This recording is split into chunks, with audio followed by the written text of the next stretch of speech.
Hello YouTube, I have here today very interesting subwoofer. It is a DLE full force FF12D2-MK3 subwoofer.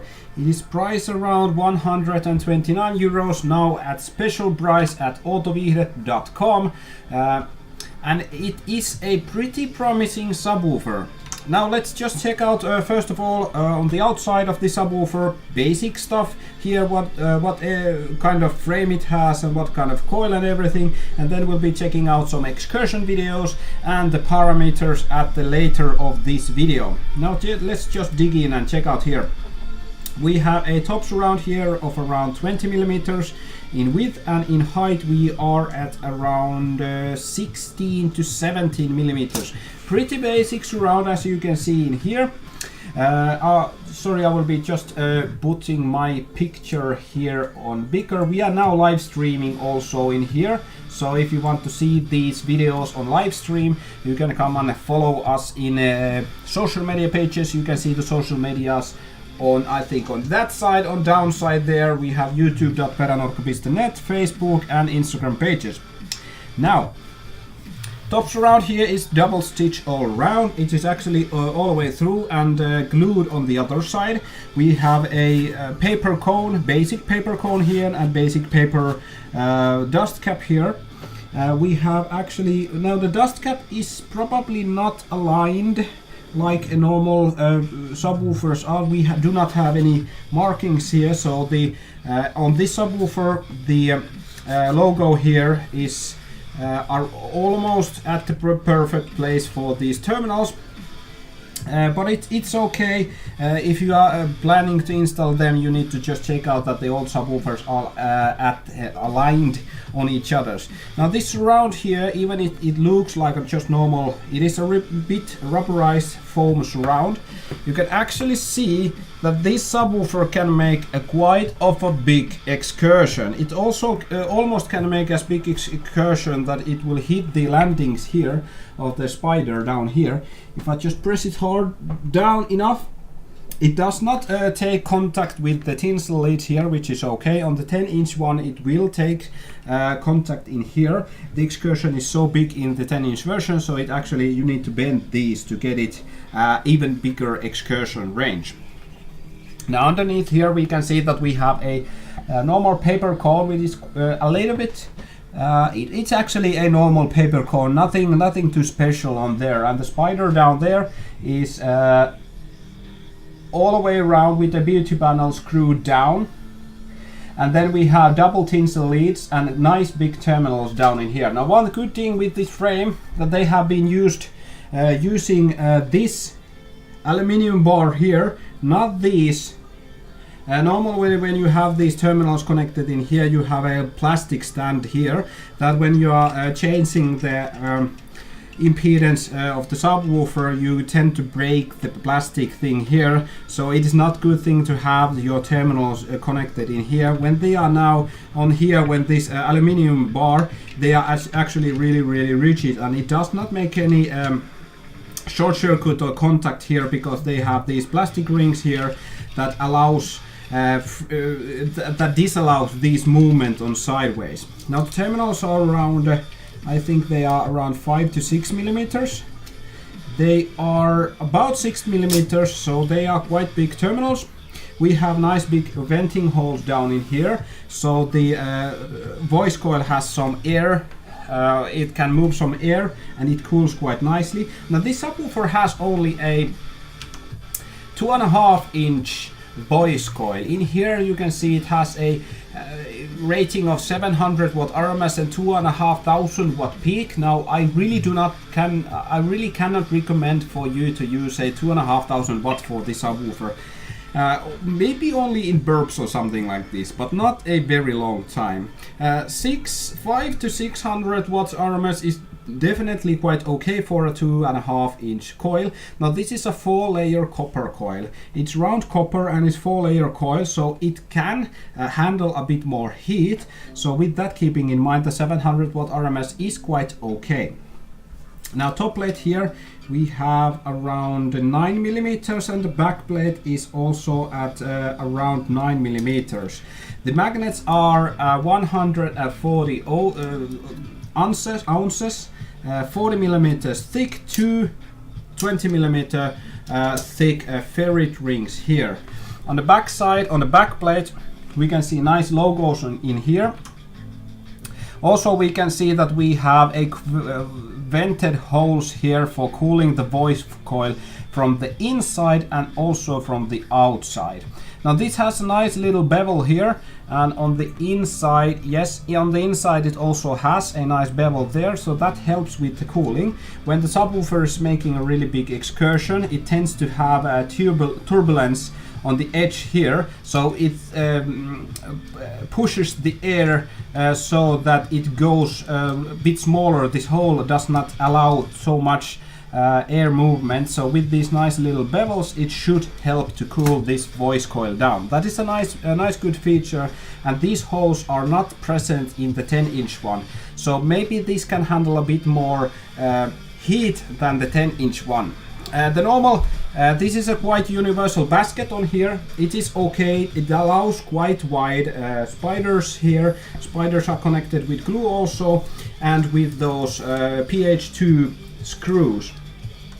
Now on the center here we have a, yes, it is a black CA glue, and on the top side here I found somewhere we have a nice elastic glue here.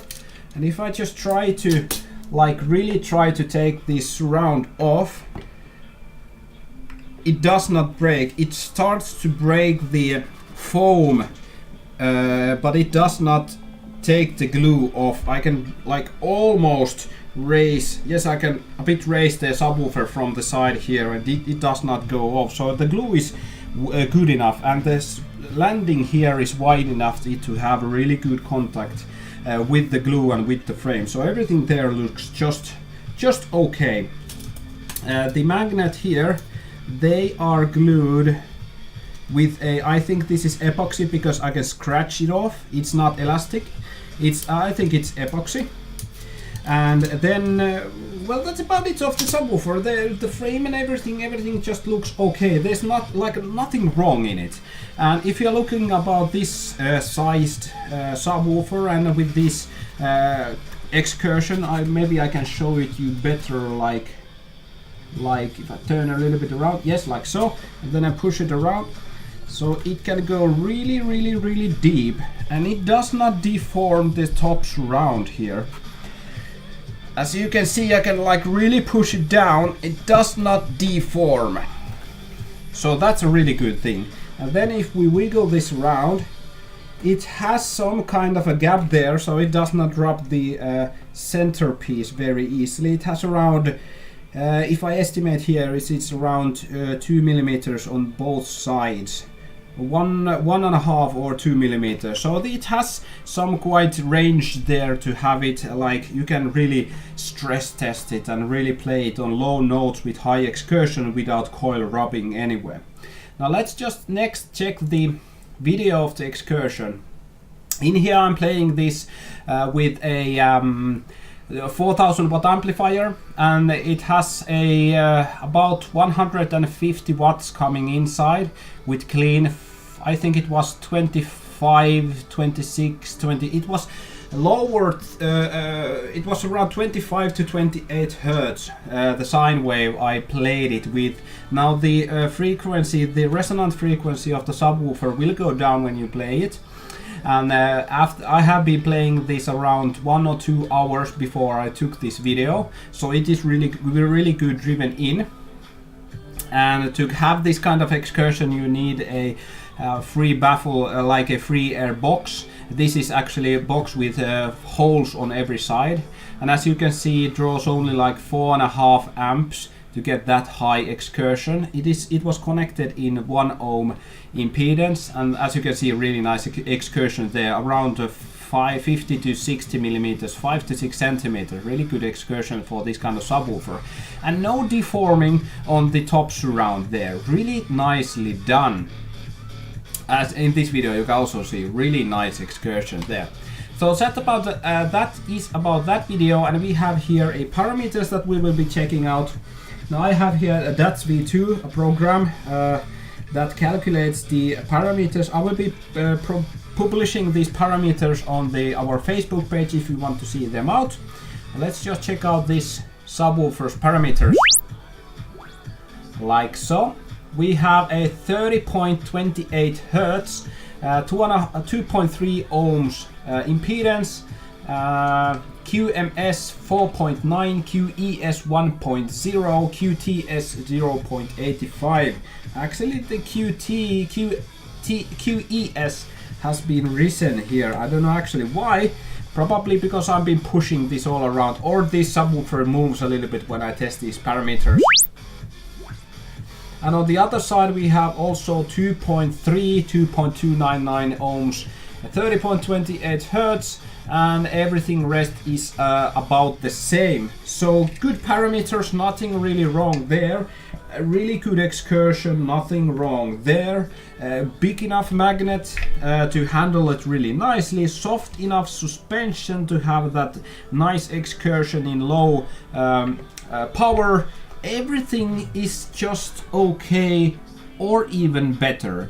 With the price range of 129 euros, this is a really cheap subwoofer for everything it has. It has nothing is out of place, no too small magnet. The magnet is really good for this size, for this RMS range. 2.5-inch voice coil is probably the only one in the subwoofer that is a little bit too small, but it is still a 129 euro subwoofer. So it allows better excursion. The excursion is really nice here. So I'm probably going to think that this is a really good subwoofer for this price range. This should be priced approximately around 200, maybe 250 euros. They are actually at a retail selling price around 250 euros, but they are now on 129 euros. So that is a dirt cheap for this kind of subwoofer. With that price, you usually get a 2.5-inch voice coil, same as this, around 300 watt RMS voice coil. This is double that, probably because this has a 4-layer round copper voice coil. Now you do not get aluminium basket at the price range of 129 euros. So that's probably one thing that makes this subwoofer good to buy subwoofer. A really good bang for your buck. Now using just single subwoofer like this is okay up to like maybe with a 1000 watt amplifier at maximum. I would suggest this subwoofer to be at the range 500 to 800 watts. If you are using a box around 66 liters, just basic 666 enclosure for this. So 66 liters with a 6-inch port, length of a 44 centimeters. Tuning is going around 37. Maybe you can turn it a little bit downwards there to have those lows, because this can probably handle really good excursion and really long throw. So it is just good subwoofer. It is a when I'm seeing, first of all, when I saw these subwoofer that these are coming to me to test with, I was looking at these texts here. It says maximum pressure and earth-shaking pressure with really cheap prices. I was like, is that really necessary to use those kind of words? But hey, this subwoofer is okay. It says what it does. It handled the excursion really nicely. It did not get any. You can ruin the subwoofer if you put a too stiff suspension here, or the top surround torques and it moves the voice coil around. But just everything is okay in here, so that makes this subwoofer probably the best for this price range of 129 euros. With that said, I'm really pleased that I got my hands on this subwoofer. It is a really nice subwoofer for that price. But it looks plain, just simple normal subwoofer, but the capabilities of this subwoofer is much higher. Well, what do you think about the subwoofer? If you let's see the comments if we have any questions here on anything in here. No, nothing really worth of mentioning about. So that's about it of the subwoofer. I'm confused. You can probably see me thinking here a lot, thinking of words to say, because I'm a little bit confused about the subwoofer. I want to tell something negative about it, but I really can't find any. That makes it a really good subwoofer. I'm excited that you can have with a simple basic basket with, which has been used for many years, simple motor design with this little bump here to allow more excursion, soft suspensions, and everything just works. No torquing on the surround here. Everything is just okay, and actually comes with these beauty bundles. I did not put them on, so I can tell you about the glues and everything. It comes with these gaskets here, so it looks nice, nothing wrong with it, and it's really cheap. For those words, thank you for watching. Like if you like, dislike if you dislike, and leave a comment what you think about DLE. It is made by MDS. I think it's made by MDS because it has a MDS logo down in here. MDS DLE, whatever it is, a full force 12D2 subwoofer. For first subwoofer you ever gonna buy, I would really recommend this. Thank you for watching. I see you on the next video. Bye bye.